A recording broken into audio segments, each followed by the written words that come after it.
प्रभु जगन्नाथ रथ यात्रा के 15 दिन पहले बीमार पड़ जाते हैं और 15 दिन तक बीमार रहते हैं। इस कथा का संबंध माधवदास जी के साथ है, जो जगन्नाथ जी के भगत थे। माधवदास जी जगन्नाथपुरी में अकेले रहते थे। अकेले ही बैठे बैठे भजन किया करते थे। वे नित्य प्रतिदिन श्री जगन्नाथ प्रभु के दर्शन करते थे। उन्हीं को ही अपना मित्र मानते थे। एक बार माधवदास जी बीमार हो गए। वह इतने दुर्बल पतले हो गए कि चलना फिरना मुश्किल हो गया। फिर भी अपना सारा काम खुद करते थे। उनके परिचितों ने कहा कि महाराज, हम आपकी सेवा करें। तो माधवदास जी ने कहा कि नहीं, मेरा ध्यान रखने वाले तो प्रभु श्री जगन्नाथ जी हैं, वही मेरी रक्षा करेंगे। फिर धीरे धीरे उनकी तबीयत और बिगड़ गई। वे उठने बैठने में असमर्थ हो गए। तब भगवान जगन्नाथ जी उनके घर पहुंचे और माधवदास जी से कहा कि हम आपकी सेवा करेंगे। उस वक्त माधवदास जी बेसुध से ही, उनका रोग इतना बढ़ गया था, उन्हें पता भी नहीं चलता था कि कब मूलमूत्र त्याग देते थे और वस्त्र गंदे हो जाते थे।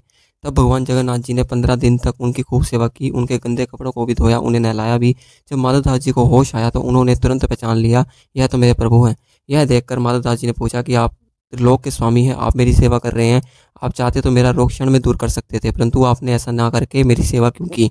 प्रभु श्री जगन्नाथ जी ने कहा, देखो माधव, मुझसे भक्तों का कष्ट नहीं देखा जाता, इसी कारण तुम्हारी सेवा मैंने स्वयं की। दूसरी बात, जिसका जैसा प्रारब्ध होता है उसे तो वह भोगना ही पड़ता है। मैं नहीं चाहता था कि तुम्हें प्रारब्ध का भोगना ना पड़े और फिर से तुम्हें जन्म लेना पड़े। अगर आप उसको भोगोगे नहीं तो वो कटेगा नहीं। उसको भोगने के लिए फिर तुम्हें अगला जन्म लेना पड़ेगा।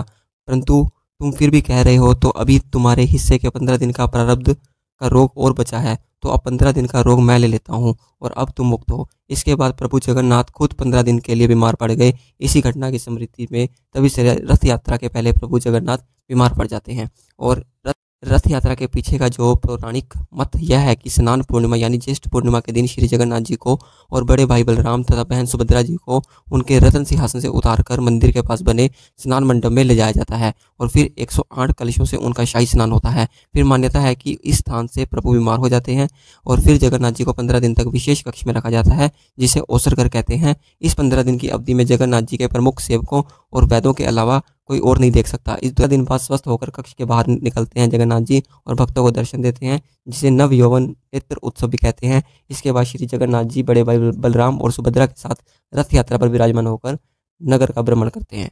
तो ये थी जगन्नाथ जी के भगत माधवदास जी की कथा।